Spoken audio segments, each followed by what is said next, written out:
Welcome to the Fostering Change Podcast, Season 3. I'm Rob Scheer, the founder of Comfort Cases and your host.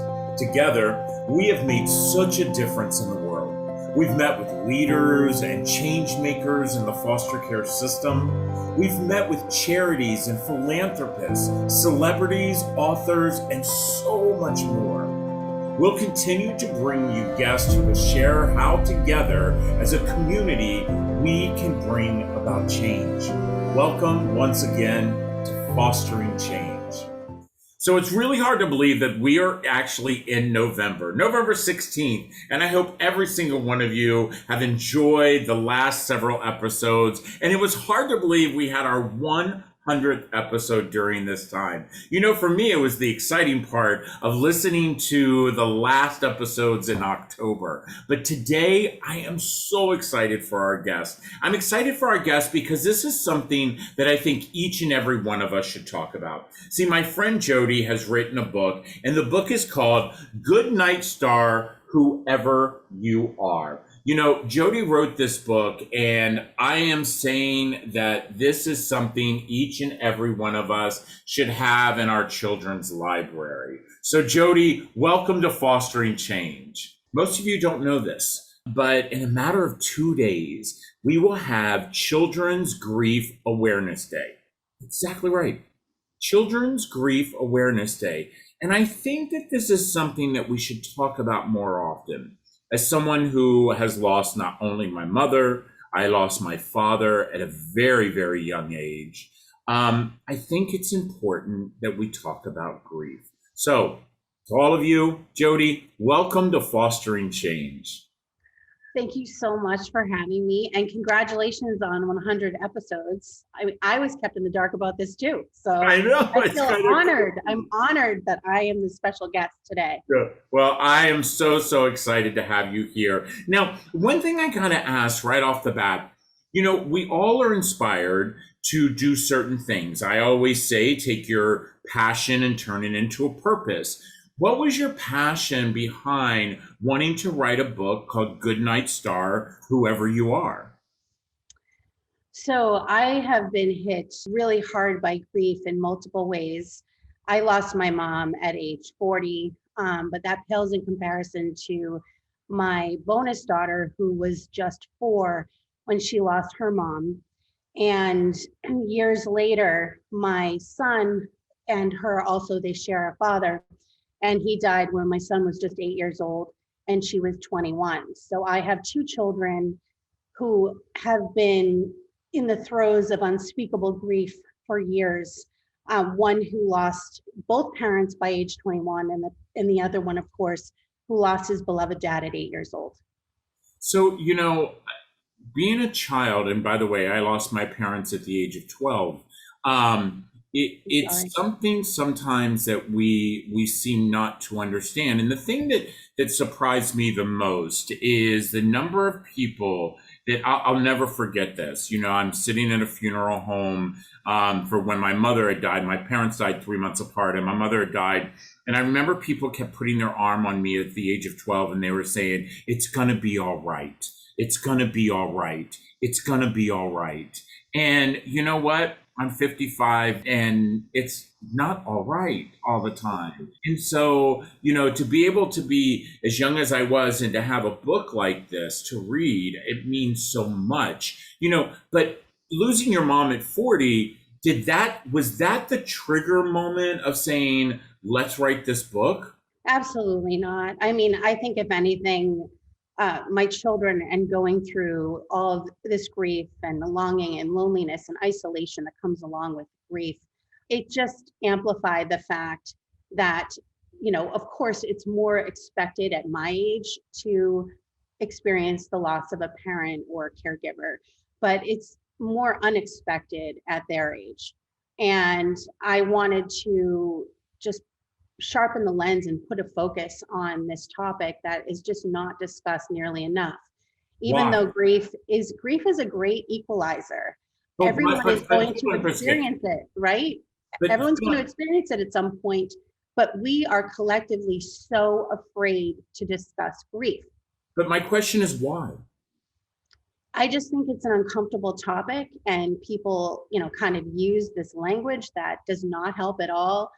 Quote unquote, may her memory be a blessing. It's like a walking Hallmark card, may her memory be a blessing, or, she's in a better place, or, these things that really don't comfort someone who's grieving because they want to stop. I believe sometimes you want to stop the conversation because you feel uncomfortable discussing it, because everyone, of course, most feeling human beings have compassion for people who are experiencing unspeakable grief. They just don't know how to address it. And something I always say is there's no perfect way to address someone who's grieving. There really isn't. The worst thing you can do is ignore it, or try to sugarcoat it, or just kind of put it in a box and put it aside and say, I'm so sorry for your loss, and move on. That's, I think, a lot what happens, especially with kids.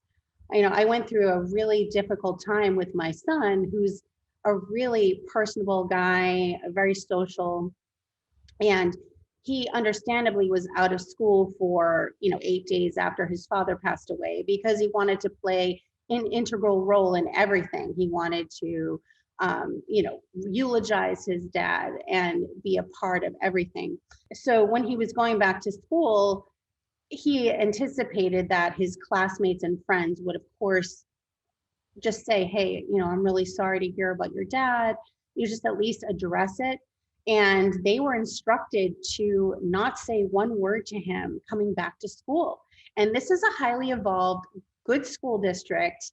I was so shocked by that. And it really hurt my son's feelings. Not saying that the whole class had to, redirect and focus on what had transpired, but there was a seismic shift in my son's life. I mean, It's like there's no acknowledgement. It's none. almost like that it never. Let me tell you, I remember the same exact thing. I remember walking back into sixth grade, and everybody walked back in like nothing had happened. That, and I lived in a small town. Everybody knew that my mother had died, and it was like nothing happened. And nobody said anything. The teacher didn't say anything. The students didn't say anything. And so then you have all this grief that you built up inside of you because you're not able to express it. Mm-hmm, mm-hmm. And it's grief is such an individual journey. Like, for instance, my bonus daughter was really more embarrassed to talk about the fact that her mom had passed away when she was a young girl. So dealing with that potentially with her would have made sense. For my son, it made zero sense. And if anyone had communicated with me and said, you know what, we want to support Alex in the best way we can when he comes back to school, would he like to, have people address this with him, or would he not want that? Just have those conversations, because I would have certainly directed them in a different way. And how painful and sad it is that you had that experience decades ago and we're still in that same place. Because again, I really feel that people collectively are so uncomfortable with this topic, and that's adults and children. Almost sometimes that maybe a fear that they don't want it to happen to them, that it's like contagious, or they just don't want to say the wrong thing, so they don't say anything. And that's the worst. I think a lot of it is the fact that, and this is the thing that I don't seem to comprehend, is that they feel like if they talk about it, then it's going to happen. But we have to realize death is part of living. Simple as that. Death is part of living. Now, not everybody's death is the way we all want it to be, as we sit there by their bed and they take their last breath. There's tragedy death, and there's death that we can't, and most of we cannot explain. But death is part of living.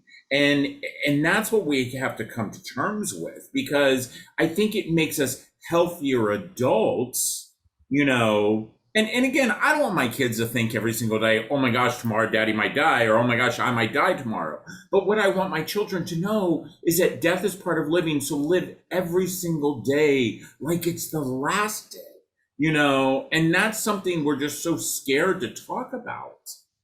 We are.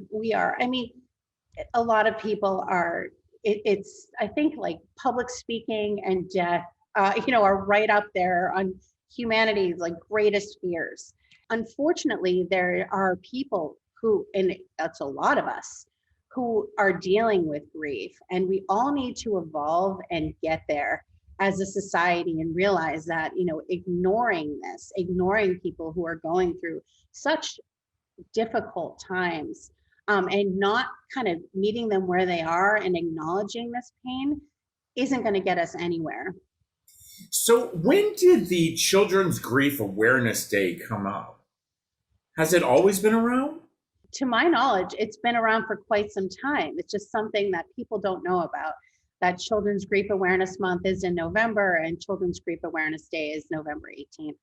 It's something we don't. First of all, I did not know that. I will tell you that for me, November has always been National Adoption Awareness Month. I've never heard anybody ever mention the word grief in the month of November. I think that it is something that we should talk about. But I also think that we live in a society that every single time we turn around, there's another month, there's another day, there's another. And so the things that I feel is important, i.e., I think that this is very important, that it gets just pushed over because there's so many other things that are happening, Of course. Everyone is, you see the world through your own lens. That's the way we are as humans. It's completely understandable, but using your platform to shine a light on a topic that is not discussed enough, you're definitely helping the cause.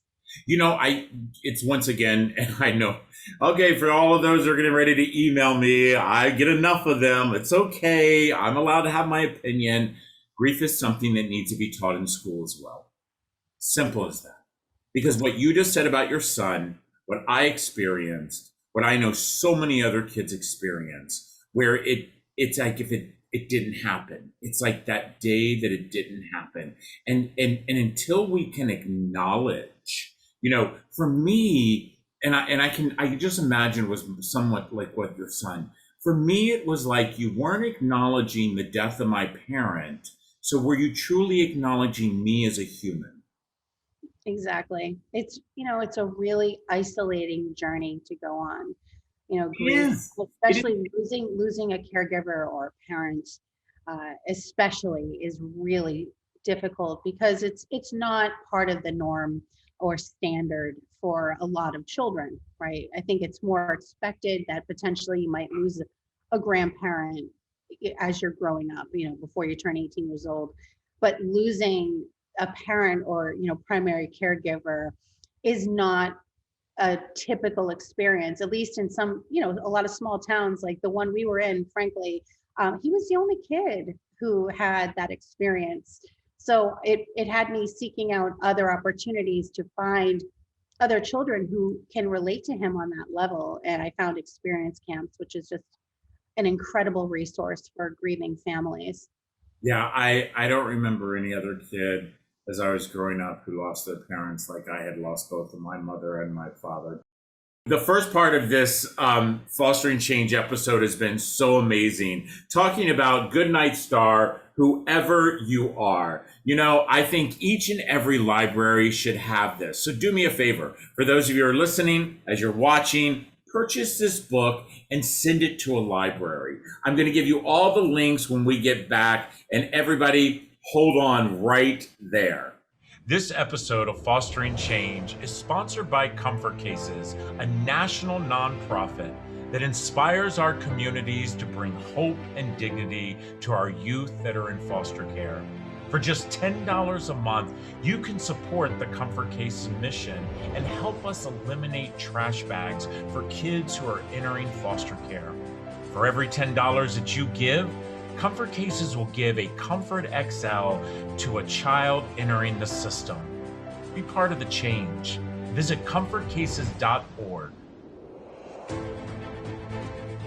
Well, here we are. We're back to our second part of Goodnight Star, whoever you are, from my amazing friend, Jodi Meltzer. Well, for those of you who turned in to the first half of our Fostering Change podcast, you learned a lot. By the way, so did I. Didn't even know there was a Children's Grief Awareness Day, but I want each and every one of us to celebrate it on November the 18th. But I am so excited to continue talking to my friend who wrote the book, Goodnight Star, Wherever You Are. You know, this has been a hard time for all of us, Jodi.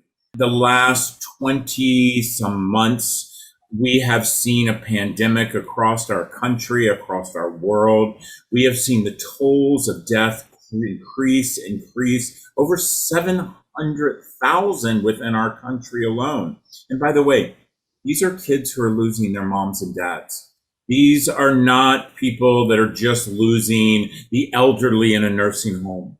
I read an article just over the weekend where a young woman had two young children and she got COVID and she passed away. And I thought about the fact that I was getting ready to interview you and exactly what is it going to be like for these kids as they grow up. How does that make you feel? So I actually decided to write Goodnight Star, Whoever You Are, of course, because of my personal experience, but it was amplified by the fact that we were going through the pandemic.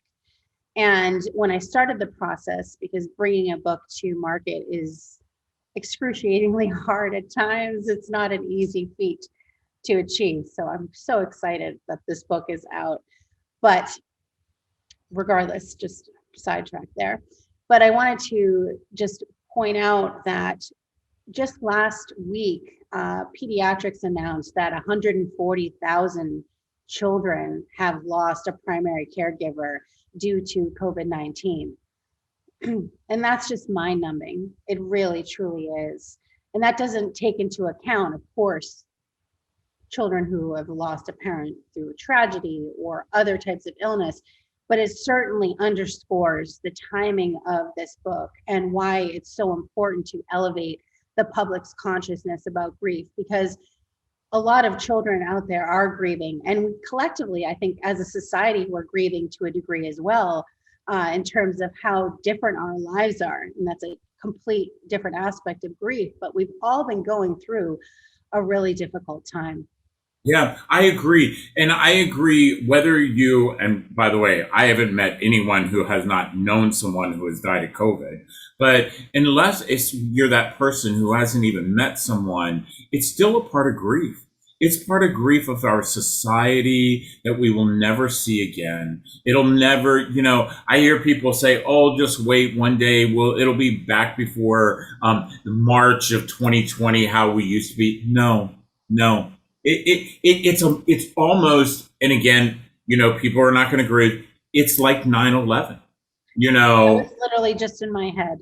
Yep. I was just thinking that as you were talking, there's no going back after certain times. And I would equate it to that, obviously very different, starkly different, but in terms of, elevating the public's consciousness as to vulnerabilities, that we're vulnerable to a pandemic and we were vulnerable to an attack on 9/11. It just changes who we are collectively as a society. And I think we're in one of those times. You just made a comment that how different it is. Now that I think about it, it actually isn't different. The fact is that, we lost thousands of people in 9/11. We've lost hundreds of thousands of people with the pandemic. We made changes within our society when 9/11 happened. Take your shoes off when you get on an airplane. You can't take certain things on an airplane. The problem that I see with the pandemic and seeing the loss, and when I hear that many children who are going to be raised without a caregiver, I don't feel we've done enough change. I don't feel we've done enough change. And I will tell you, as a kid who grew up without a mom and dad, who grew up in the foster care system, which, by the way, that's what we're seeing. We're seeing these kids going into foster care, and they're not able to talk about their grief, and they're not able to express the sadness they have within their heart because they're never going to see their mom or dad again at that particular moment in their life. I have to ask you, are you sending this book to some hospitals by chance? The reason I ask is I think about these kids who, are in a hospital. Kids are allowed now to go visit their parents. They have COVID, but where do you see this book going? It's truly heartbreaking what people are going through. And I think that validating grief, validating this period of time, especially with children who are actively going through it, is critical. And I'm right now, I mean, the only donations that I've given so far is to experience camps, because they are tackling grief. They provide a camp for children who have lost a caregiver or a sibling, and it's actually a free camp. And they're able to bond, yes, for almost a week. It's a sleepover camp, an incredible experience, one that my son looks forward to every year. And that's the whole like essence of where I'm coming from too, is trying to get people and get children to understand that they're not alone in their grief, and it'll walk alongside you. That is okay. The way you grieve is okay. Some people may grieve in a way where they're really upset and they may listen to a song that reminds them of someone, and some people may bake a cake and celebrate the fact that the person lived. And it's all okay. However you process grief is fine. But if there are any hospitals that are looking for Goodnight Star, whoever you are, you can find me on jodimeltzer.com. Well, I'm telling you, they should do that.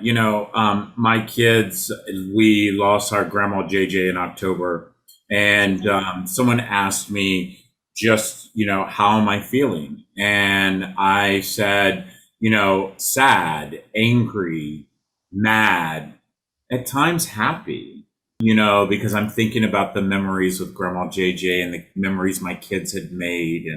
And, no matter how old you are or however young you are, death is something that we all must continue to talk about. We have to. We have to talk about it. And the reason we talk about death is that helps us when it comes to grief. Grief comes in waves. And I know it, you know it, and we need to teach other people. And by the way, we need to teach people that grief is healthy. It's healthy. To keep it bottled up inside, like they made your son do at school, or they made I do at school, that's not healthy for us. Grief, Yeah. it's healthy to let it out, to be mad, to be angry, to be sad, to be happy. There's so many levels of grief that we must experience to get to that end. And by the way, even after all of these years, and probably the same with you, even though you're so young, you still grieve your mother. I'm not that young. I'm turning 49, but thank you. Absolutely. Grief is the price of love. And I wish I could attribute that quote to someone. I don't know who said it off the top of my head, but it's something that always resonated with me. So if someone mattered to you, you are going to grieve when they're not there for your everyday life, when they can't celebrate birthdays and anniversaries and just be there to go out to lunch or whatever your favorite thing to do was with that person. You are going to go through that. And to your point, yes, some days it's going to look like maybe it could be curling up in the fetal position and just crying. And then other days it's going out and apple picking like you always used to do, and doing it in her honor because it's something that gives you such joy and great memory. But every single thing that you do is okay. That's what I really want to validate for people, is nobody grieves in one way. And actually, Andy Grammer, the multi-platinum singer-songwriter, I was so fortunate that he provided a really moving forward for this book. And he talks about the way he grieves his mother. And he does it in a way where, he encourages his daughter to talk out loud to her whenever she wants to. And his mom loved cake, so he would bake a cake when he misses her in her honor and eat it and celebrate her life. And that's something that he does to keep her walking alongside him. There's no wrong way to grieve, but the one thing that's wrong is not acknowledging that it exists and that there are so many people who are going through it and are in the throes of it. and we need to acknowledge them and validate them. And we need resources to deal with grief collectively as well. I mean, not just in schools, in the workplace. It's something that we just need to elevate the public consciousness about. It is the great equalizer. We need to normalize it, and we need to talk about it. I agree. Wow. What a guest. Listen, so Jodi, how do people get a hold of you? So you can find me on jodimeltzer.com. That is a great central resource. And I also have bylines on multiple publications, and the book is available wherever books are sold online. So Amazon, Barnes & Noble, Books A Million, take your pick. And you're a multi-award-winning author. So there, I think there's other books that people can choose from. Correct. Yes, I have another book called When You Lived in My Belly, which is a month-by-month storytelling of pregnancy from the perspective of mom and baby. So goes through the milestones babies reach in utero, because moms always remember pregnancy, of course. Right. But children don't have that lens. So inviting them into that journey. Wow. I love that. And listen, I love you. And so, Jodi, thank you so much. Everybody, listen, I want to say you all can have an opportunity to be a part of the change. And the change is how we change the narrative of what we used to do and what we do today. What we used to do is when someone in our lives, a sibling, a brother, a sister, a mother, a father, a grandparent, when they died, we had a big dinner, and then nobody talked about it the next day. Guess what? Grief lasts longer than a day. Grief lasts longer than a day. So I'm Don't asking be scared to bring it up. Exactly. You're not going to remind the person who's enduring such a tragic loss. You're not going to, remind them that they're dealing with life without someone who's such a significant role in their life and a loved one. You're just validating the fact that that person existed. You are going through a really difficult time, and that time continues. I mean, once you go through the grief and loss of a loved one, in my opinion, it walks alongside you every day. And I never feel upset if someone brings up my mom, for example. I always feel so touched that they remembered. They remember. Exactly. And that you know what? It's tough for me. Even though I was 40 at the time. I mean, she was my best friend in the whole world. And there are daily milestones and things. I think about her all the time. You're not reminding me that she existed. Trust me. I had a friend of mine, she lost her husband not many years ago, and she had two young boys. And she said to me, I want to say about 2 or 3 months after her husband had died, she said, Rob, the one thing that you did differently than everyone else. And I said, what's that? She says, you always said his name. She said, you always said his name. After he died, you always had a conversation and you included his name. You didn't say, oh, your husband died, or you said his name.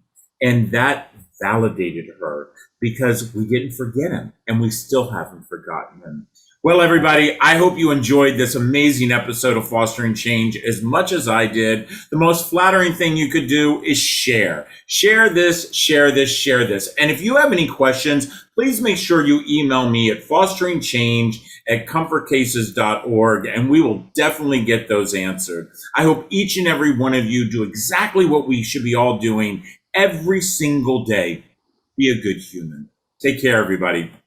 I want to say thank you to each and every one of you for listening or watching the latest episode of Fostering Change. All of us on our team hope that you have learned something new today and have been inspired to be a good human. Now, just a reminder that you can always find Fostering Change on your favorite channels on Google, Spotify, iTunes, YouTube, and others, including, of course, comfortcases.org. I want to give a big thank you to all of you for joining us each and every week. And a reminder that if you have a suggestion for a guest, or maybe you might have a question about today's podcast, or are interested in becoming a sponsor of Fostering Change, please don't hesitate to email me personally at fosteringchange@comfortcases.org. Now, that's it for now. Thanks again, and we'll see you next Tuesday. Take care.